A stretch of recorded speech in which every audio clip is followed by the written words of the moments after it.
মানুষের সঙ্গে শুধু সীমিত সম্পর্ক রাখাই ভালো। কারণ মানুষ যতটা ভালোবাসা দেখায় বাস্তবে ততটা নয়।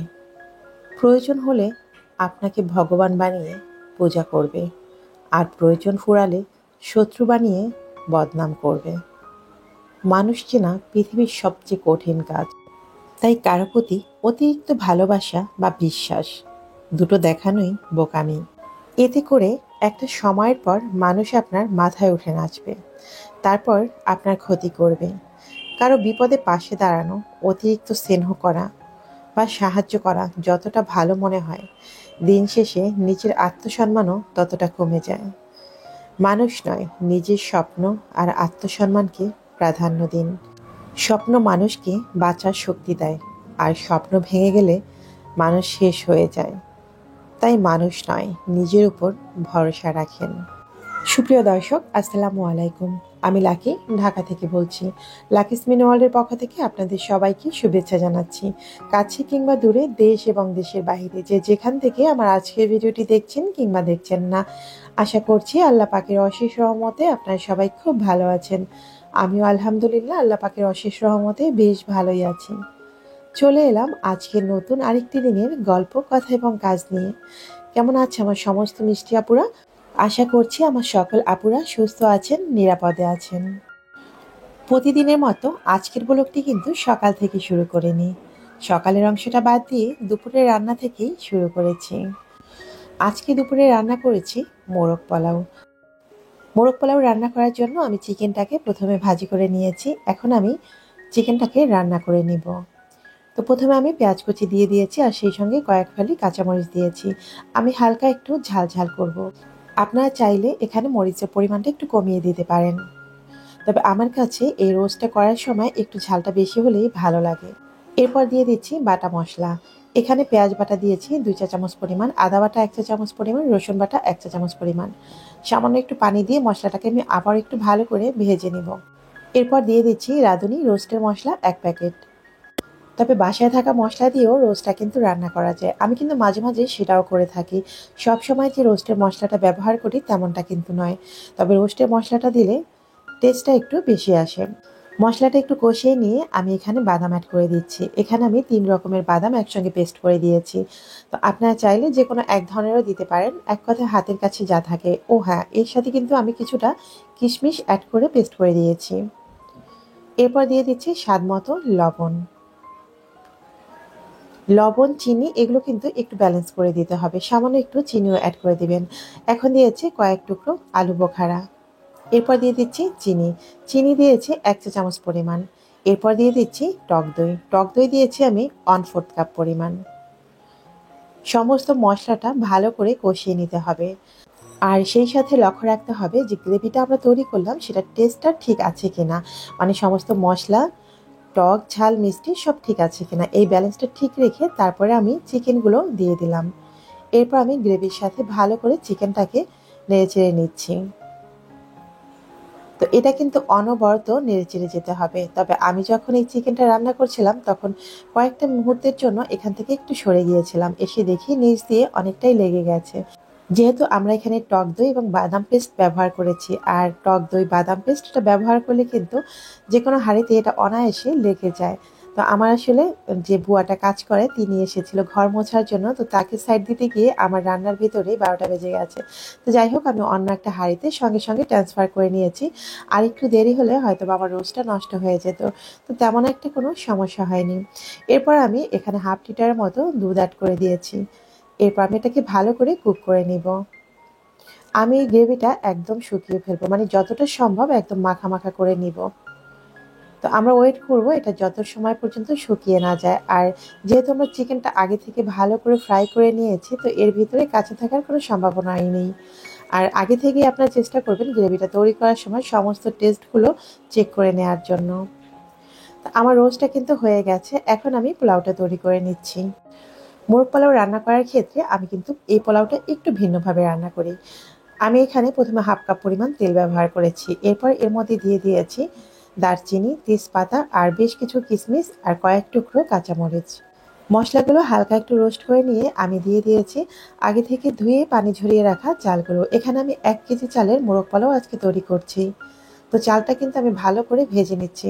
আর হ্যাঁ, আমি কিন্তু আজকে পেঁয়াজটা আগে ভেজে উঠিয়ে রেখেছিলাম, যদিও সেটা স্কিপ হয়ে গেছে, তাই আপনাদের সঙ্গে শেয়ার করতে পারিনি। যখন চালটা ভালো করে ভাজা হয়ে গেছে, এরপর আমি পেঁয়াজগুলো দিয়ে দিয়েছি। এরপর আমি দিয়ে দিচ্ছি নর্মাল পানি। আমি কিন্তু সবসময় পোলাও রান্নার ক্ষেত্রে ঠান্ডা পানিটাই ব্যবহার করি। অনেকে হয়তো বা গরম পানি দিয়েও পোলাওটা রান্না করেন, তবে আমার কাছে ঠান্ডা পানি দিয়ে রান্না করলে ব্যালেন্সটা ঠিক থাকে। আসলে এক একজন রান্না এক একভাবে করে। আমি 1 কেজি চালের জন্য এখানে 2 কেজির থেকে একটু কম পরিমাণের পানি অ্যাড করেছি। মোরগ পোলাওটা এতে করে ঝরঝরে থাকবে, আর যেহেতু আমাদের চিকেনের মধ্যে কিছুটা গ্রেভি রয়ে গেছে, সেই কারণে আমি কিন্তু পানির পরিমাণটা একটু কমিয়ে দিয়েছি। আর পোলাওটা যখন রান্না করেছি তখনই কিন্তু এর মধ্যে পরিমাণ মতো লবণ দিয়ে দিয়েছি। পোলাওর মধ্যে পানি থাকা অবস্থায় লবণ দিলে সেটার ব্যালেন্সটা কিন্তু খুব ঠিকঠাকভাবে বোঝা যায়। তো অলমোস্ট আমার পোলাওটা কিন্তু হয়েই গেছে। এখন আমি উপর দিয়ে চিকেনগুলো বসিয়ে দিচ্ছি। আপনারা চাইলে কিছুটা পোলাও সরিয়ে নিয়ে তারপর চিকেন দিয়ে উপর দিয়ে আবার কিন্তু পোলাও দিয়ে দিতে পারেন, তবে আমি সেটা কখনোই করি না। গ্রেভি সহ সমস্ত চিকেনটাই কিন্তু দিয়ে দিয়েছি। এরপর চুলায় একটা তাওয়া বসিয়ে আবারও হাঁড়িটা বসিয়ে দিয়েছি 10 মিনিটের জন্য। 10 মিনিট পরে আমি অন্য চুলায় যে ডিমগুলো ভেজে নিয়েছি সেগুলো বসিয়ে দিচ্ছি হাঁড়ির ভেতরে। এরপর আবারও 10 মিনিটের জন্য একটু ভাপে দিয়ে রাখবো। পোলাও, বিরিয়ানি, খিচুড়ি এই ধরনের জিনিসগুলো যদি রান্নার পরে একটু ভাপে রাখা যায় বা দমে দেওয়া যায়, তাহলে কিন্তু সেই জিনিসটা একটু ঝুরঝুরে বেশি হয় আর খেতেও মাশাআল্লাহ অনেক ভালো লাগে। তো এখন আমি ঢাকনাটা খুলে বেশ কিছু কাঁচামরিচ একটু বসিয়ে দিচ্ছি। আর কাঁচামরিচের নিচের অংশটা একটু যদি চিড়ে দেন তাহলে এটার কিন্তু আলাদা একটা ফ্লেভার পোলাওয়ের মধ্যে ছড়িয়ে যাবে। তো রান্না তো কমপ্লিট। এখন আমি গরম গরম পরিবেশন করে নিচ্ছি। খাবার পরিবেশন করতে করতে সবার কাছে একটা রিকোয়েস্ট করে নিচ্ছি, যেটা রেগুলার করে থাকি। যারা যারা এখন পর্যন্ত আমার ভিডিওর সঙ্গে আছেন, আমার ভিডিওর কোনো একটি অংশ যদি আপনার কাছে ভালো লেগে থাকে তাহলে প্লিজ ভিডিওর নিচে একটি লাইক দিয়ে ভিডিওটি কন্টিনিউ করুন। আর হ্যাঁ, ভিডিও বিষয়ে যদি আপনার কোনো মতামত থেকে থাকে সেটা অবশ্যই কমেন্ট বক্সে কমেন্ট করে জানিয়ে দিবেন। আর আপনি যদি আজকে প্রথম আমার চ্যানেলটি ভিজিট করে থাকেন তাহলে আপনাকে বলছি, আমার কোনো কথা বা কাজ যদি আপনার কাছে একটু ভালো লাগে তাহলে আপনি চাইলে আমার ছোট্ট পরিবারের একজন সদস্য হয়ে থেকে যেতে পারেন আমার চ্যানেলটি সাবস্ক্রাইব করে। রান্নাবাড়া শেষ করে বাহিরে যাচ্ছি, সঙ্গে কে আছে বলুন তো? আপনারা হয়তোবা অনেকেই চেনেন, আবার অনেকে চেনেন না যারা আমার নতুন ভিউয়ার্স। গতকাল হঠাৎ করেই আমি কিন্তু ভীষণভাবে চমকে গেছি। আমার মনে হয় আমার লাইফে আমি এমনভাবে কখনো চমকাইনি, যে মানুষটাকে আমি জানি নাটোরে আছে, সে যখন দেখি হঠাৎ করে আমার বেডরুমের মাঝখানে দাঁড়িয়ে আছে, তখন আমি সত্যি অবাক। হ্যাঁ, গতকাল আমার ভাইয়ের বউ আর আমার ছোট্ট মামনিটা আমাদের বাসায় এসেছেন। আর আমি জানি সে নাটোরে আছেন। আমি আসলে সত্যি অনেক বেশি অবাক হয়ে গেছি। আর আমার এই ভাইয়ের বউটা কিন্তু সবসময় সারপ্রাইজ দিতে অনেক বেশি পছন্দ করেন। তাই বলে এতটা কি অবাক করে বলেন তো? আমি সত্যি ভীষণ ভয় পেয়েছিলাম। কয়েক মুহূর্ত আমার কাছে মনে হচ্ছিল আমি বিশ্বাস করতে পারছি না, হয়তোবা আমি স্বপ্নে দেখছি। কারণ অনেকদিন পর্যন্ত আমার ভাইয়ের মেয়েটাকে অনেক বেশি দেখতে ইচ্ছে করছিল।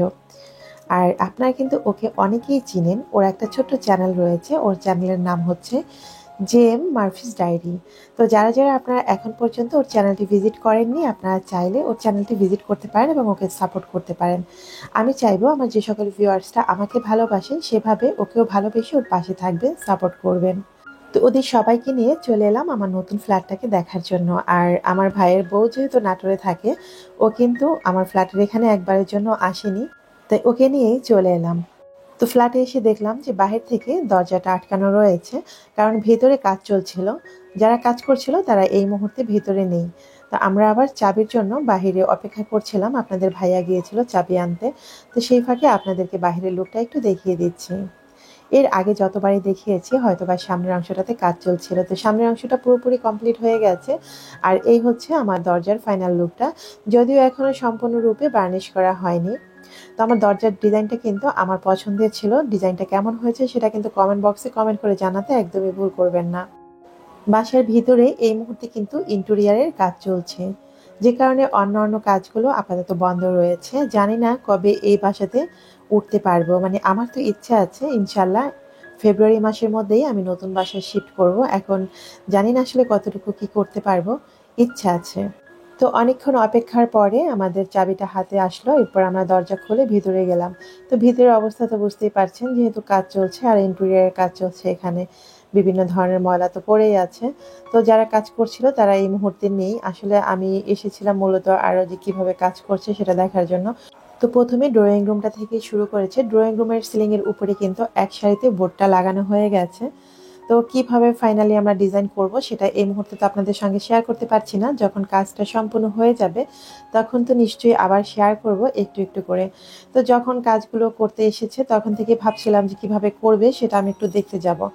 কিন্তু আমি এর মধ্যে ভীষণ অসুস্থ। তাছাড়া বাসায় যেহেতু এই যে পিচ্চি বাবুটা আছে, তো সব মিলে আসতেও পারছিলাম না নানান ধরনের ঝামেলায়। আর আপনাদের সঙ্গে কিন্তু ভিডিও শেয়ার করতে পারছিলাম না।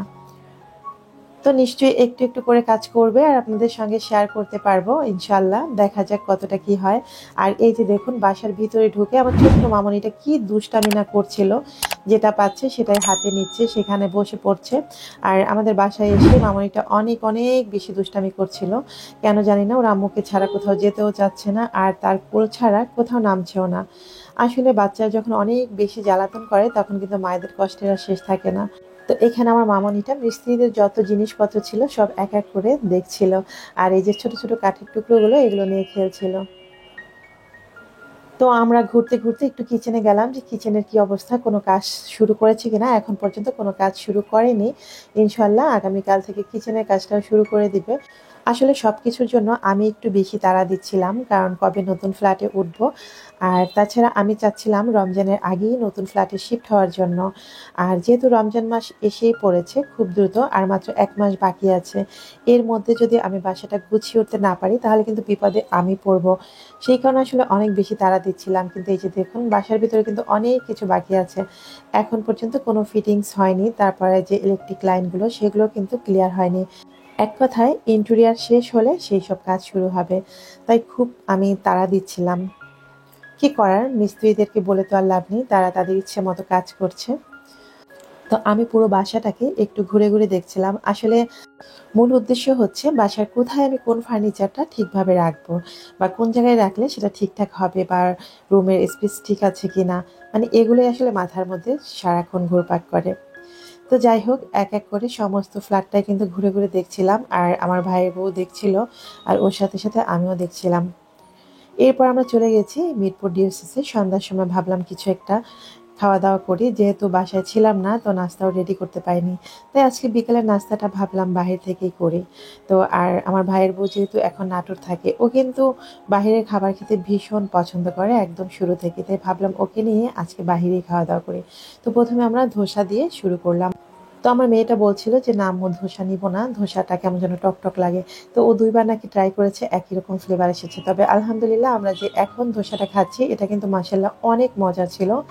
আর এটা হচ্ছে ডিউসিসের যে রোড সাইড এরিয়াটা রয়েছে, যেখানে সবাই জানে যে এখন এখানে অনেক ধরনের স্ট্রিট ফুড পাওয়া যায়।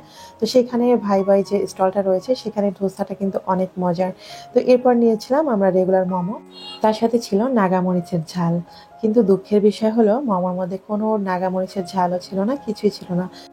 এক কথায় আমার কাছে মোমো জিনিসটাই কখনো তেমন একটা পছন্দ হয়নি। শুধু আমার কাছে না, আমার বাসার কেউই কিন্তু এই মোমো জিনিসটা পছন্দ করে না। আর আমি মনে হয় আমার বাসায় 1বার না 2বার ট্রাই করেছিলাম। এছাড়া আমি কখনো এটা তৈরিও করি না। মানে যেটা কেউ পছন্দ করে না সেটা আসলে বানানোটা একদমই ওয়েস্ট, এই জন্য কখনো বানাইনি। তো এরপর আমরা একটা মিট বক্স নিয়েছিলাম। মিট বক্সটা যখন ওরা ট্রাই করলো, আমার ভাইয়ের বউ মেয়ে, তো ওরা যখন বললো যে এটা টেস্ট তেমন একটা ভালো না, মানে ওরা কেউ খাবে না, তখন আমিও আর এটা ট্রাই করিনি, আমার কাছে একদমই ভালো লাগেনি। তো এরপর চলে গেছি আমরা একটা লাচ্ছির স্টলে। এখানে অনেক সুন্দর সুন্দর লাচ্ছি পাওয়া যায়, যে কোনো ফ্লেভার দিয়েই আপনি লাচ্ছিটা নিতে পারবেন। তো এখানে লাচ্ছিটা কিন্তু মাসাল্লাহ অনেক অনেক মজার ছিল। তো আমরা এখানে ঠান্ডা ঠান্ডা লাচ্ছি খেয়েছি, তাও আবার একদম কনকনে শীতের দিনে। তো আলহামদুলিল্লাহ ভালোই লেগেছে, একদম খারাপ নয়। তো সবশেষে আমরা কি করব, আর আমার মামনিটা তো রয়েছে সাথে, ওই ধরনের খাবারগুলো খেতে পারবে না। তো ওর জন্য আলাদা করে একটা মালটার জুস নিয়েছি। তো আমরা এখানে বসে বসে লাচ্ছি খাচ্ছিলাম, আর আমার ভাইয়ের বউটা একটু ভিডিও করছিল। আর এই যে আমার মেয়েটা আর মামনিটা দুষ্টামি করছিল। ও কিন্তু পুরো সময়টা এখানে ঘুমিয়ে কাটিয়েছে, তাই চোখগুলো কিন্তু একদম লাল হয়ে আছে। মুখে কিন্তু কোনো হাসি নেই। এমনিতে সব সময় কিন্তু খুব হাসবে, আর আমার বাসায় এসে এবার যে পরিমাণ কান্না করেছে, মানে কি বলবো, মনে হচ্ছে আমাদের কাউকে চেনেই না। কিন্তু ভিডিও কলে সব সময় কিন্তু খুব হাসি খুশি থাকে। তো ওর একটু মুখে হাসি ফোটানোর জন্য ওর জন্য আবার একটা খেলনাও কিনে আনলাম, যেন ও একটু হাসে। যেহেতু ঘুম থেকে উঠেছে, বাচ্চারা কিন্তু ঘুম থেকে উঠলে এমনিতে অনেক নীরব থাকে আর চোখে মুখে একটা কান্নার ভাব থাকে। তো হাতে বেলুনটা পেয়ে কিন্তু ভীষণ খুশি হয়েছিল, আর সেই সঙ্গে আরও একটা খেলনা এনেছিলাম। তো এরপর আমরা চলে গেলাম একটা ভুট্টার স্টলে। আমার ভাইয়ের বউটা ভুট্টা ভীষণ পছন্দ করে, ওর জন্য আবার ভুট্টা আনতে গেলাম। তো যেহেতু আনতে গিয়েছে, ওর জন্য শুধু এখানেই নিই, আমরা 4টা ভুট্টা নিয়েছিলাম। তো ভুট্টা খাওয়ার সব থেকে মজার বিষয় হচ্ছে ভুট্টাটা কিন্তু এখানে দাঁড়িয়ে গরম গরম খাওয়াটাই সব থেকে বেস্ট। তবে আমরা বাসায় নিয়ে চলে গিয়েছিলাম, আমাদের বাসাটা খুব একটা দূরে না, এখান থেকে একদমই কাছে। তো 10 মিনিটের মতো সময় লাগে। তো এই জায়গাটায় আপনারা কিন্তু চাইলে বিকেলে আসতে পারেন। যারা মিরপুরের আশেপাশে আছেন বা আমার মনে হয় ঢাকা সিটির মধ্যে যারা আছেন, তারা চাইলে এখানে বিকেলে একবার এসে ঘুরে যেতে পারেন। এখানে আসলে আমার মনে হয় আপনাদের অনেকেরই ভালো লাগবে। আর এখানে বিশেষ করে যারা ব্লগার রয়েছেন, তারা কিন্তু মোটামুটি অনেকেই এসেছেন, কারণ আমি অনেকের অনেক ধরনের রিভিউ দেখেছি। সব থেকে মজার বিষয়, আমার বাসার কাছে এত সুন্দর একটা জায়গা বেশ কিছুদিন আগে কিন্তু আমি নিজেও জানতাম না এত সুন্দর একটা জায়গা এখানে হয়েছে। তো যাই হোক, আমি এখন বলে দিচ্ছি গত পর্বে ধাঁধার সঠিক উত্তর। গত পর্বে ধাঁধা ছিল কোন ফলের নামকে উল্টো করে লিখলে একটা মেয়ের নাম হয়। ধাঁধার সঠিক উত্তর ছিল তাল আর হচ্ছে লতা। আর যিনি সর্বপ্রথম কমেন্ট করে সঠিক উত্তরটি জানিয়েছেন, তার জিমেল অ্যাকাউন্টের নাম হচ্ছে সোনিয়া নুসরাত। সোনিয়া আপু, আপনাকে অসংখ্য ধন্যবাদ, আপনি সর্বপ্রথম কমেন্ট করে সঠিক উত্তরটি জানিয়েছেন। এরপর বলে দিচ্ছি আজকের পর্বের ধাঁধা। আজকের ধাঁধা হচ্ছে মাটির নিচে বাড়ি, পরে থাকি লাল শাড়ি, ঘুরে বেড়াই দোকান বাজার থেকে লোকের ঘর বাড়ি। আশা করছি আমার বুদ্ধিমান ভিউয়ার্সরা খুব দ্রুতই কমেন্ট বক্সে সঠিক উত্তরটি জানিয়ে দিবেন। তো আজকের ব্লগটি এই পর্যন্তই ছিল। তো কেমন হয়েছিল আজকের ব্লগটি সেটা কিন্তু অবশ্যই কমেন্ট বক্সে জানাতে ভুল করবেন না। আজ এখানেই বিদায় নিচ্ছি, দেখা হবে আগামী পর্বে নতুন কোনো ভিডিওর সঙ্গে। ততক্ষণ আপনারা সবাই ভালো থাকবেন, সুস্থ থাকবেন। আল্লাহ হাফিজ, আসসালামু আলাইকুম।